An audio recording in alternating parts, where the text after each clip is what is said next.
Hi, and welcome back to Just the Plants, ma'am, where we make plants for the people.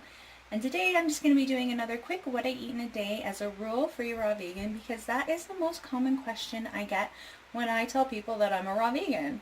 Well, what do you eat? Just salads? No, not at all. So, if you want to see what I ate today, come with me. And it's good, so let's go.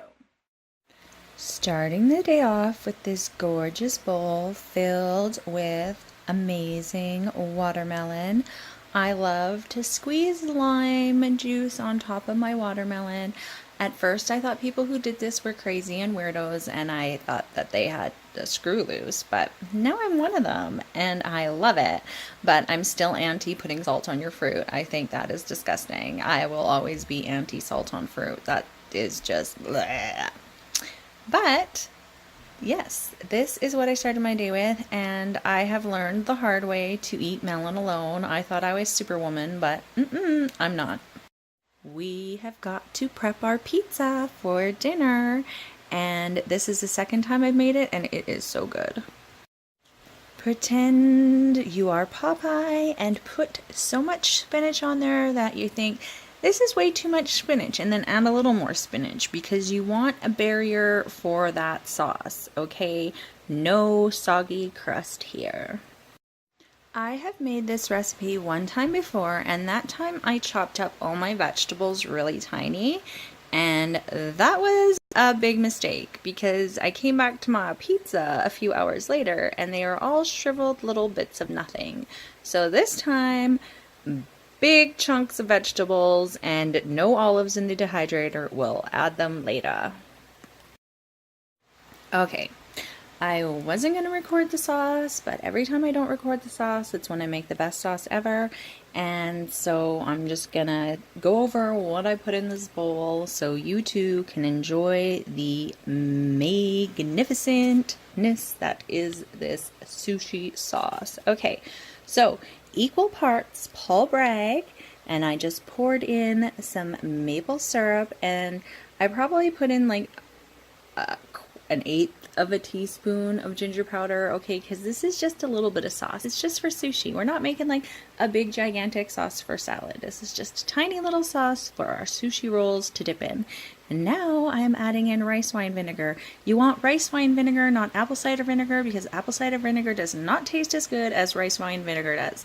Then you want to add in some chili powder, some garlic powder, and some black pepper. All right. If you want to keep the sauce no fat, just stop where we stopped before. But if you want to just live on the edge, add in some tahini. All right. The secret to the best raw vegan sushi is that sauce, first of all. Second of all, the way you prepare your vegetables is key, okay? This was so good because I shaved thin ribbons of cucumber and grated my carrot, okay? I'm sorry that my prep station is a freaking disaster. I should have showed you guys in the beginning when everything was like set up nicely, but I was just like in a hurry to make my sushi because I was hungry. And then at the very end I thought, oh dang, I should pull out my camera and just show you guys one sushi roll that isn't rolled yet. But, all right, the cauliflower, you guys, do not put a whole bunch of extra crap in with your cauliflower. You don't need it. The flavor's in the sauce, so just, that's what you want, just plain cauliflower and a fine rice-like consistency. Untoasted seaweed is key too. If you get the toasted regular nori, it is going to taste so gross and so fishy that you're not going to want to eat your sushi. So even if you're not a raw vegan, but you're a vegan who hates the way fish tastes, go get yourself some raw vegan nori, because the way they make it, obviously they're making it in such a way that they are not picking up as many little tiny fish and stuff when they are making it. So I think the reason why other seaweed tastes so fishy is because there's actual fish crushed up in that crap, and that is disgusting. So these ones are like all like hand picked and dried out, dehydrated nicely. They aren't just like mass produced, is what I'm saying, I guess. So it's worth the extra money to go out and get the raw nori, okay? That is my pro tip on the raw vegan sushi. And make the sauce. Okay, I know you're gonna be like, oh, there's too much fat in it with the tahini. The sauce is totally epic without the tahini, but the tahini just takes it up a notch. And whatever, man, treat yourself. If you were gonna go out and get this whole plate, I made myself like 5 rolls of sushi. Okay, so if you were gonna go out and buy this whole plate somewhere at a raw vegan restaurant, it would cost you so much money. That's why I love making my food at home. It's economical and it tastes freaking bomb and you get way more. So, total score. Here is dinner. Dinner is finally served.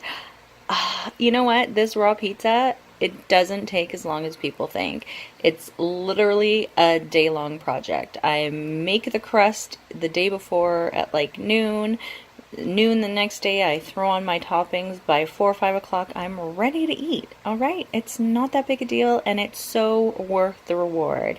Thank you to Chris Kendall at The Raw Advantage for this epic recipe. Does anybody know what kind of bug this is? Because I made a friend while I was outside.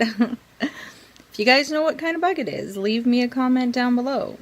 And if you like this video, please give me a thumbs up and subscribe to this channel if you'd like to see more videos like this from me in the future. I hope you pretty plant people have a glorious day, and I will see you guys next time.